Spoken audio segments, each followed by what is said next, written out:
দেখতে পাচ্ছি না। তাহলে কোথায় গেল? এই কৌরব আমার মাথা ব্যথা নয়। ধারাবাহিকের আজকের পর্বে আমরা দেখতে পাই, ওই তো আমার রাগা, আমার শুভনে বিলি। এই রাগের কোনো শেষ নেই। ওকে চোখের সামনে এমন অবস্থায় দেখে আমার মাথা কাজ করছে না। এই কি অবস্থা, এতটা রক্ত, এতটা যন্ত্রণা। এই মেয়েটা কি আদৌ বাঁচবে? ও যে রাঙামতি তীরন্দাজ, একদম অন্যরকম একটা মেয়ে। কথাবার্তা, চালচলন সবকিছুতেই আলাদা।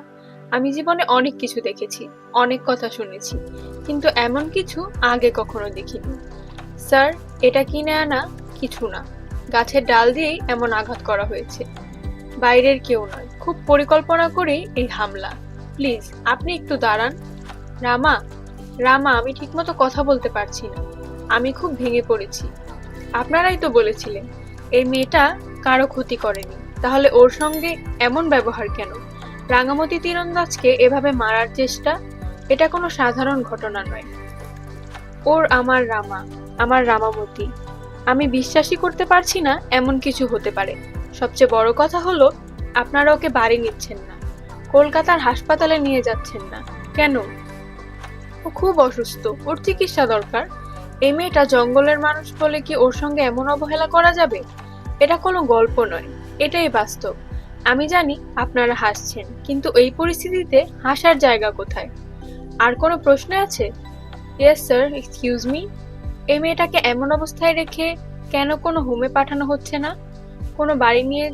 কেন বাড়ি নিয়ে যাওয়ার সিদ্ধান্ত? এক মিনিট, রাঙামতিকে খুঁজে পাওয়া গেছে, কিন্তু কাউকে ফোন করা হয়নি কেন? এত টাকা খরচ, কোনো নেটওয়ার্ক নেই, সবকিছুই খুব সন্দেহজনক। Wow, you are looking so gorgeous. এই কথাগুলো কি সত্যি এই সময় বলার?